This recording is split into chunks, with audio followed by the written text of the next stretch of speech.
কথায় আছে রথ টানলে নাকি দুর্গা আসে। তবে এবছর রথ টানলে মা বিপত্তারিণীর দেখা মিলেছিল। কারণ এবছর সোজা রথের পরের দিনই ছিল বিপত্তারিণী পুজো।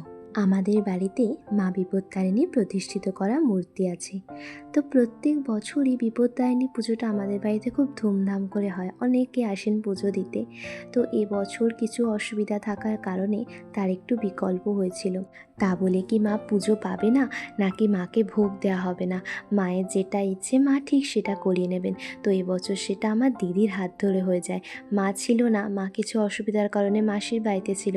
তো আমরা সেদিন ঠাকুরকে ভোগ দিয়ে পুজো করিয়ে নিয়ে একেবারে ভোগ প্রসাদ নিয়ে চলে গেছিলাম আমার মাসির বাড়ির উদ্দেশ্যে। প্রসাদে ছিল লুচি, সুজি, নাড়ু, 5 রকমের ভাজাভুজি, ছোলা আর কড়াই সেদ্ধ করে ভাজা, লাল শাক ভাজা, আর ছিল তোমার পটল আলু কুমড়ো দিয়ে তরকারি।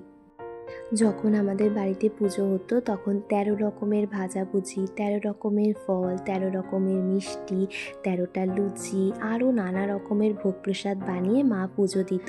পুজো করার পর সোজাসুজি চলে আসি স্টেশনে ট্রেন ধরার জন্য।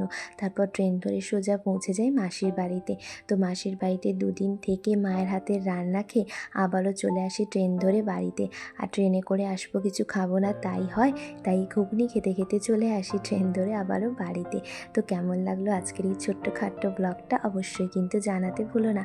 আর হ্যাঁ, ভালো লাগলে কিন্তু অবশ্যই জানিয়ে যেও, লাইক করে দিও, কমেন্ট করে দিও, শেয়ার আর সাবস্ক্রাইব করে দিও। চলো আজকের মতো টাটা, আবার দেখা হবে নেক্সট কোনো ব্লগে।